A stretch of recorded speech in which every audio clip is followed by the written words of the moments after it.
Y eso fue lo que pasó aquí, lo que pasó con el presidente. Solamente lo taparon. A 2 años del colapso en la línea 12 del metro que dejó 26 muertos, los afectados siguen esperando que se haga justicia y se restablezca el servicio. Detienen en Oaxaca a la joven de 21 años que le disparó a una menor de edad en Querétaro. La menor sigue luchando por su vida en un hospital. Entre acusaciones, así arrancan los trabajos de la Comisión Permanente del Congreso de la Unión. Y ya investigan la desaparición de Ailín Rubí Jiménez Huerta, una menor de 17 años con discapacidad, vista por última vez cuando la policía capitalina la entregó con unos vecinos. Comenzamos.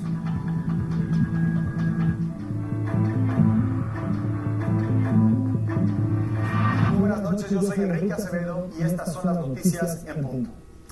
Hoy se cumplen 2 años del colapso de un tramo elevado en la línea 12 del metro que dejó 26 personas muertas y más de 100 lesionadas. Algunos familiares rindieron un homenaje a las víctimas en la entrada de la estación Olivos, donde pidieron que se cumplan los acuerdos de reparación del daño en 12 casos pendientes.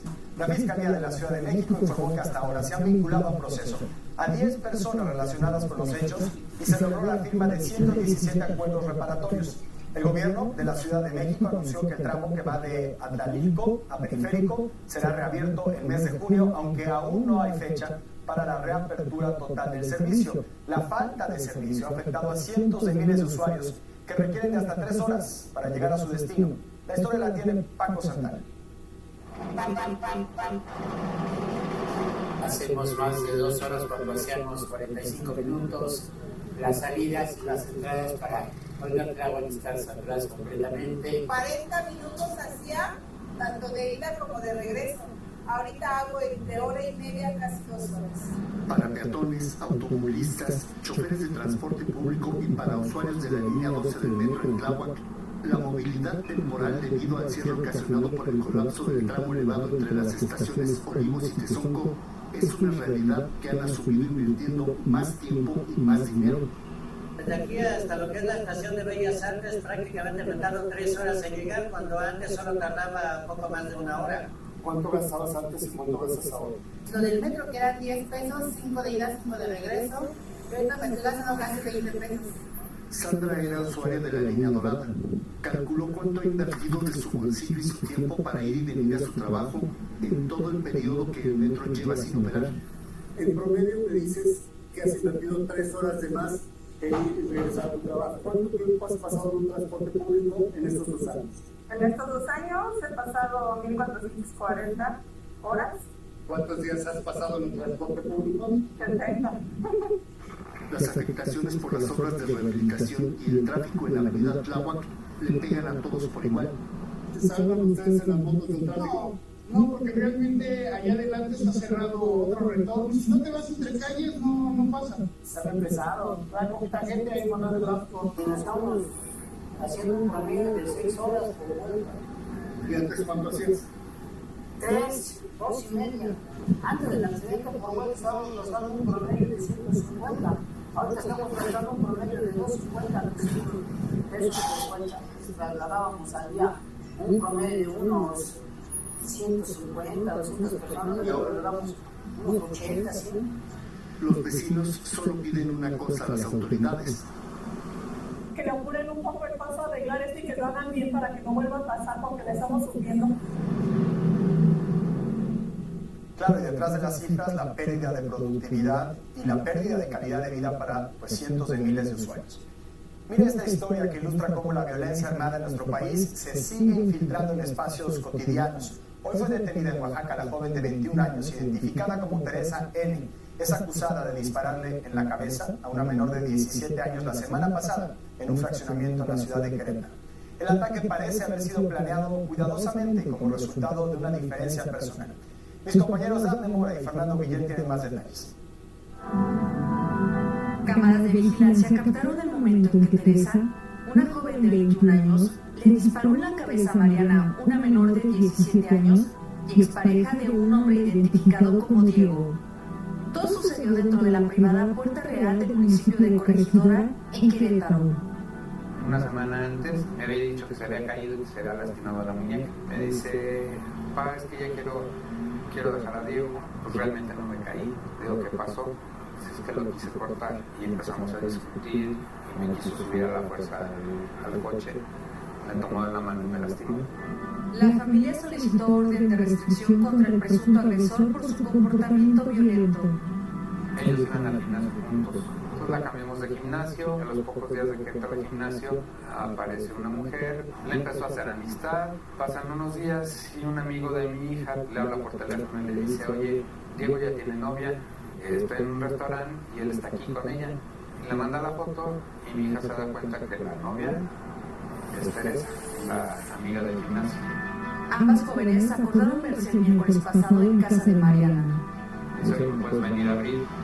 Mi hija confiada sale, le abre, comienzan a caminar y mientras mi hija iba caminando delante de ella, esta persona saca el arma y le dispara por la espalda. Esta mujer sale corriendo y amenaza al guardia con la misma arma para que le abra. Mariana se encuentra en estado crítico. El fin de semana, amigos de la joven salieron en caravana por calles del municipio a exigir justicia. Este día, la Fiscalía de Querétaro informó la detención en Oaxaca de Teresa, señalada por el delito de homicidio en grado de tentativa. De Diego no se sabe nada. Espeluznante la historia. En Tijuana, Diana Loza, quien fuera la encargada de la unidad de desapariciones de la Fiscalía General de Baja California, lleva más de 10 días buscando a su hijo, a Carlos Ontiveros, de 21 años, quien fue visto por última vez el pasado 22 de abril en la colonia Colinas de California, en esa ciudad fronteriza. Consciente de la enorme cantidad de casos sin resolver, la exfiscal ha decidido tomar el campo y encabezar personalmente la búsqueda de su hijo. La información es de nuestros compañeros de N+ Tijuana. Diana Loza realizó una nueva jornada de búsqueda de su hijo en un cañón ubicado entre la zona del Pacífico y el libramiento Rosas Magallón en Tijuana, acompañado por agentes de la Fiscalía General del Estado. Obviamente tú lo quieres encontrar vivo y aunque pase y pasa el tiempo, pues siempre mantienes esa esperanza. Pero sabes que existe la posibilidad que le hayan quitado su vida y pues también lo tienes que buscar así. Diana refirió que tienen información de que el joven Carlos Ontiveros se dirigía a la zona del Florido, por lo que han trazado un mapa de posibles lugares donde pudieran encontrarlo. Hasta donde yo sé, de lo que ellos me informan es que están investigando. Es como si estuvieras en la oscuridad. Si tienes que encontrarlo y no sabes para dónde. Familiares y amigos de Carlos, así como integrantes del colectivo Todos Somos Eric Carrillo, han buscado en colonias como El Florido, Lomas Virreyes, Valle de las Palmas, Villas del Campo, Valle Bonito, La Presa, áreas del Cerro Colorado y del Cerro de las Abejas. Es algo bien difícil y bien triste, porque ella apenas está pasando por ese sufrimiento. Yo ya lo sufrí hace ya 4 años y me vas a creer que vuelve uno a recaer, vuelve uno a sufrir igual como cuando se perdió su ser querido. En enero, Diana dejó de trabajar en la Fiscalía General de Baja California, donde colaboró durante 5 meses en la unidad de desaparecidos. Cuando trabajas en fiscalía y ves tantas cosas malas que ocurren en tu ciudad, siempre tienes miedo que te pase a ti. Siempre es tu peor temor. Entonces uno trata de enseñarles a sus hijos, ten cuidado, pues estamos todavía un poquito peor que cualquier persona porque vemos tantas cosas. Y pues obviamente era mi peor miedo que me pasaba esto.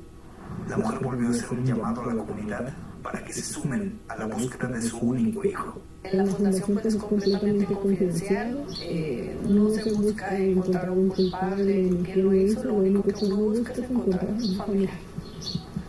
Lo único que uno quiere. Vamos a pasar a otros temas. La sucesión presidencial parece haberse encendido en una etapa en el partido Morena en los últimos días, esto entre los aspirantes, quienes con mayor o menor intensidad han comenzado a preparar el terreno rumbo al proceso de selección. Ante esto, el presidente del partido, Mario Delgado, ha pedido calma a los precandidatos apoyo a las campañas para las elecciones en Coahuila y el Estado de México el próximo 4 de junio. El domingo en Veracruz, Marcelo Ebrard volvió a pedir que ya se defina el método con el que Morena habrá de elegir aspirante presidencial. Eso de que alguien es favorito es una falta de respeto a la gente. Que a la gente hay que preguntarle, ¿no? O sea, una de dos, o hay encuesta o hay favorita. No se pueden las dos cosas. El lunes, así respondió Claudia Sheinbaum. Yo diría que sí hay favorita y hay encuesta, pero la favorita es la cuarta transformación de la vida pública. Y el partido definirá ya sus tiempos. El martes, Ebrard urgió nuevamente a dar celeridad a la definición del método. En mi forma de pensar le correspondería a Morena fijar la fecha, pero si no lo hace, pues entonces cada uno de nosotros tomará sus decisiones. Este miércoles, Sheinbaum hizo este llamado. Pero hay que tener paciencia. Como corazón caliente y cabeza fría. Hay que esperar a la encuesta y a lo que establezca el partido. Esta tarde, en conferencia de prensa, el presidente de Morena, Mario Delgado, envió este mensaje.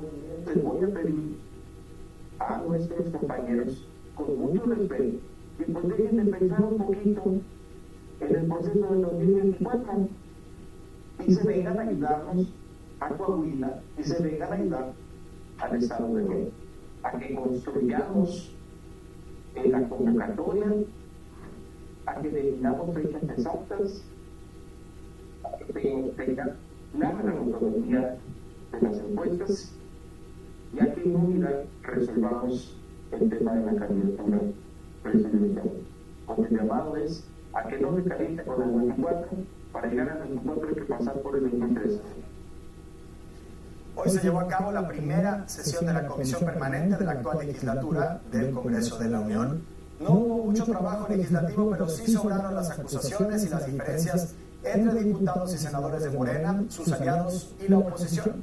En el centro del debate, la aprobación en el Senado de más de 20 reformas en 5 horas, la noche del viernes y madrugada del sábado pasados. Ahí estuvo mi compañera Claudia Flores. El bloque opositor se reunió en privado para alistar la estrategia jurídica para impugnar la mayoría de las 20 reformas que Morena y sus aliados aprobaron a puerta cerrada el pasado sábado en la madrugada. A ver, hay votaciones, ahí lo pueden ver ustedes, no me lo crean a mí, en donde por un lado es la votación que se registra, por otro lado lo que se dice en la página del Senado, no coinciden las votaciones, no coinciden los votos a favor, los votos en contra, los votos nulos. Y luego hubo algunos asuntos en los que no había dictamen. Morena respondió así. Todas son legales constitucionalmente, todas siguieron el trámite formal, a todas se abrió el mismo procedimiento. Jurídicamente es impecable el procedimiento. Todo lo hicimos conforme a la ley. No tuvieron un senador de más que la noche negra por la semana. No es cierto. Absolutamente no. Lo rechazo categóricamente. No nos da temor el que se impugne ante la Corte las 18 o 19 minutos, es su derecho. Pulcritud ha habido, respeto al reglamento ha habido y lo habrá. No veo ningún riesgo con respecto al procedimiento de nosotros. En el primer debate de este periodo de receso se dio este debate desde la tribuna. Lo que hizo Monreal, el senador Monreal, fue en este caso una marranada legislativa para no nombrar al INAI. Y se provocó todo el tema del cambio de sede por no nombrar al INAI. Vimos cómo la mayoría oficialista aprobó una tras otra las reformas que destruyen y pisotean la Constitución de nuestro país. Sin el menor análisis, estoy seguro que ni siquiera leyeron. La semana pasada se exhibieron en toda su podredumbre. Tuvieron una noche de pasión política. Ya había dicho yo que el PRI y el PAN hacían el amor en lo oscurito. Y ahora se casaron por la iglesia y por el civil y parece que se tardaron en consumar el matrimonio aquí en el Pleno del Senado. Así el debate legislativo. Bueno, el presidente López Obrador informó que le envió una carta al mandatario estadounidense, a Joe Biden, tras la visita de la asesora de seguridad de la Casa Blanca, Elizabeth Sherwood Randall, con quien se reunió ayer martes. En la carta cuestiona la entrega de recursos de la Agencia para el Desarrollo Internacional, USAID, a organizaciones de la sociedad civil en México que, según el presidente, ha criticado su gobierno. En una carta de una cuartilla, el presidente López Obrador le pide a Joe Biden intervenir ante lo que llamó política injerencista del Departamento de Estado, que financia a organizaciones que dijo son opositoras a su gobierno. Desde hace tiempo, el gobierno de Estados Unidos, en particular la Agencia de los Estados Unidos para el Desarrollo Internacional, USAID, se ha dedicado a financiar a organizaciones abiertamente opositoras al gobierno legal y legítimo que represento, lo cual es a todas luces un acto intervencionista, contrario al derecho internacional y al respeto que debe prevalecer entre Estados libres y soberanos. El texto destaca también el reciente anuncio de aumento presupuestal para estas organizaciones. Todavía hay remanentes, polvos de aquellos lodos en la política exterior de Estados Unidos. Y yo espero que se haga una revisión de esa política injerencista, porque es ofensiva, es arrogante, es actuar como si se fuese dueño de todo el continente americano. Desde mayo de 2021, el presidente López Obrador había denunciado en sus conferencias de prensa el presunto financiamiento que la Agencia de Estados Unidos para el Desarrollo Internacional hacía a organizaciones que, decía el presidente, eran opositoras a su gobierno. Ante esto, la Cancillería envió una nota diplomática a la embajada solicitando información al respecto. Y mire lo que está sucediendo en el norte del país, en donde se han incrementado los casos de riqueza, una enfermedad que es causada por bacterias que se desarrollan por malas condiciones de higiene y que son transmitidas principalmente por garrapatas. En 2021, la última cifra a la que hemos tenido acceso, la riqueza tuvo una tasa de letalidad de 50.8%, es decir, la mitad de las personas que se contagiaron murieron. En el mismo año se registraron 127 decesos, la mayor cantidad que ha tenido México. Ahora, Ciudad Juárez, en la frontera, ha emitido una alerta sanitaria por esta enfermedad, como nos cuenta Francisco Javier Carmona. En Ciudad Juárez, Chihuahua, la riqueza ha provocado la muerte de al menos 7 personas. Hay 15 comprobables, hay 15 que ya se diagnosticaron con riqueciosis. Se le inicia el tratamiento, pues si es de manera oportuna, pues bueno, es curable por completo la enfermedad.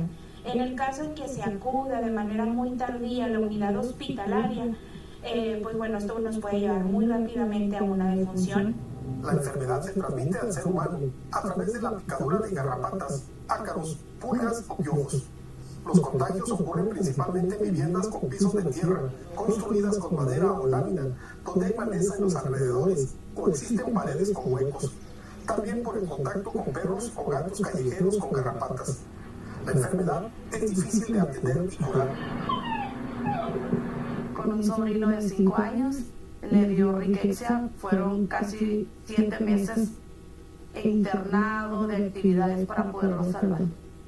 Es algo muy difícil y aparte muy triste, pues ahorita se quedó sin vista, quedó en silla de ruedas. La riqueza tiene un periodo de incubación de 3 a 14 días. La bacteria se propaga en la sangre y en estado avanzado puede causar gangrena.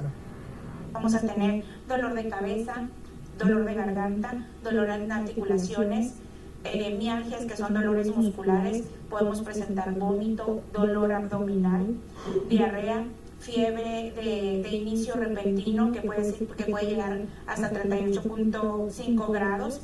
Y si hay antecedente de una mordedura de garrapata, lo ideal es acudir inmediatamente a nuestra unidad médica. Las autoridades de salud recomiendan revisar a los niños regularmente en caso de detectar alguna garrapata en la piel, no retirarla, sino acudir a un hospital para que sea extraída de forma adecuada. Además, las autoridades de salud intensificaron las jornadas de fumigación de viviendas de colonias donde se han detectado contagios. Llevamos alrededor de 800, 900 casas fumigadas, sin tomar en cuenta 3 escuelas, centros comunitarios. Es bien importante hacer conciencia con la ciudadanía que la limpieza es la base para que no haya tanto aumento de garrapatas. Bueno, tienen la información y las recomendaciones. Vamos a información internacional porque hoy en Rusia se registró un supuesto ataque con drones contra un edificio del Kremlin que fue atribuido a Ucrania por Moscú. Rusia afirmó que derribó 2 drones, uno de ellos justo arriba del Palacio de Gobierno. Dijo que se trató de un intento de asesinato contra el presidente ruso Vladimir Putin, quien no se encontraba en el lugar. Esta acusación fue rechazada inmediatamente por el presidente de Ucrania, Volodymyr Zelensky. El intercambio de acusaciones viene a poco más de 2 años del inicio de la agresión rusa en Ucrania, en la que peleó un mexicano. Se trata de Salvador Brambilla González, un exmilitar mexicano con el que hablaron mis compañeros Marco Antonio Coronel y Fernando Guillén. Esta es su historia. How do you feel, Sal? Very scared, man. Very scared. I'm losing the one friendly. Tuvimos 3 días durmiendo con el cuerpo del compañero. Nos acorraló la artillería rusa, nos acorraló. Salvador Brambilla González es exintegrante del ejército mexicano. En octubre pasado viajó a Europa para alistarse en las Fuerzas Armadas de Ucrania y combatir en la guerra contra Rusia, a pesar de la negativa de su familia. Nos están dejando, sí me molesté porque, pues por esa razón, ¿no? Porque, o sea, ¿a qué vas? Soy el que se encuentra de este lado, el que se está moviendo ahí, ese soy yo. Боритесь за нас, боритесь против войны. En febrero de 2022, el presidente ucraniano y su ministro de Relaciones Exteriores llamaron a ciudadanos de todo el mundo a alistarse a la Legión Internacional de Defensa de Ucrania, un grupo de combatientes de más de 50 países del mundo, formado para pelear junto con soldados ucranianos contra las tropas rusas. Salí de la Ciudad de México a Cancún, de Cancún salí a Bruselas, de Bruselas a Milán, Italia, y de Milán, Italia a Cracovia. Llego a Cracovia y de ahí todavía me embarqué en un tren hacia la frontera ucraniana. Salvador ingresó a Ucrania. Después de constatar que tenía capacitación militar, el ejército de ese país lo alistó y adiestró en una base secreta junto a cientos de combatientes extranjeros. Son ejercicios que tienes que estar repitiendo una y otra vez. ¿Para qué? Pues para que se te cree algo que le llamamos memoria muscular, que pues es poderlo reaccionar a pesar del miedo, a pesar del terror. Después del alistamiento, el ejército lo contrató, le comenzó a pagar un sueldo y le otorgó un pasaporte ucraniano. Se convirtió en legionario de guerra. Es el contrato que te dan para ingresar a la legión. Este es ya ucraniano, únicamente lo obtienen los que cumplen con un mínimo de 3 meses y medio en la legión. Este documento ya es un significativo de la doble nacionalidad. Desde noviembre pasado, lo enviaron al frente de guerra. Justo estamos terminando de cavar la trinchera, y si no hubiera estado en la trinchera, no me mata el mortero, pero me matan las izquierdas. Tras 5 meses de combate, le otorgaron un periodo de vacaciones. Vacaciones, bien merecidas, de vacaciones. Regresó a México para ver a su esposa e hija. No sé si me fui otra vez de vuelta. Es como el miedo de si ya no regresa. Existe mucho miedo de regresar, porque tengo familia, el miedo de dejar eso, ¿no? Y obviamente pues de dejar de vivir, de morir. El otro 50% me repite y me está exigiendo que regrese. ¿Por qué? Porque simplemente el conflicto no ha acabado. ¿Qué tal? ¿Qué historia? Bueno, vamos a hacer una pausa al regresar. El bloque opositor arropa al alcalde de Benito Juárez ante señalamientos que lo involucran en una red de corrupción inmobiliaria. Y además, buscan a Eileen Rubí, una menor desaparecida en la alcaldía Gustavo Madero. En un video se le ve subir a una patrulla de la policía capitalina. La directora de la DEA, Ann Milgram, afirmó que los hijos de Joaquín El Chapo Guzmán han hecho más poderoso el cártel de Sinaloa con el tráfico de fentanilo hacia Estados Unidos. Durante mucho tiempo nosotros fuimos responsables de investigar y aprender al Chapo. Tuvimos éxito al presentar su caso y ahora cumple una cadena perpetua. Pero sus hijos se hicieron cargo del cártel y ahora es más mortífero que nunca. Y nunca habían hecho tanto dinero.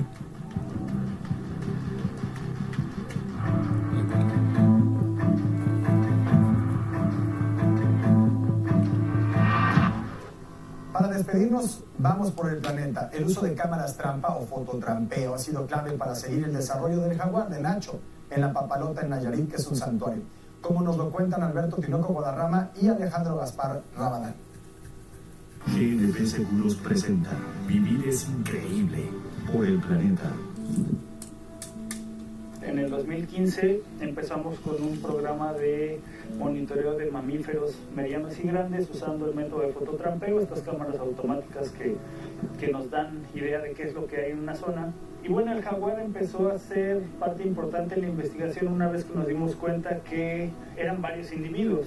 En el espacio del primer año pudimos identificar al menos 4 individuos que cotidianamente estaban apareciendo en las cámaras, entonces se decidió establecer un programa más formal con un poco más de cámaras.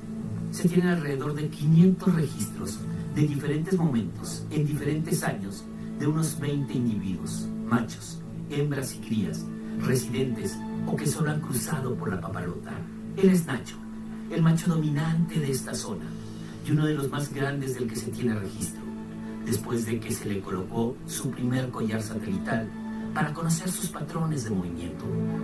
Aquí aparece nuevamente Nacho, 3 años después.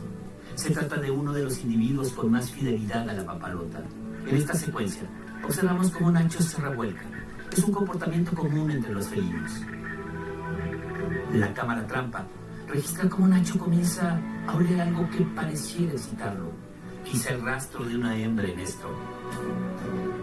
Un mes después vuelve a aparecer Nacho, recorriendo el manglar durante la noche. En México, por lo general, los jaguares son de hábitos nocturnos. Vivir es increíble por el planeta. GNP Seguros presentó. A nombre de todo el gran equipo del mundo, gracias, como siempre, por el favor de su atención y su confianza. La información, ya lo sabe, sigue en todas las plataformas de N+, a través de nmas.com.mx, y esta noche en la discusión del tercer grado. Yo me despido, como siempre, deseándole buenas noches y buena suerte.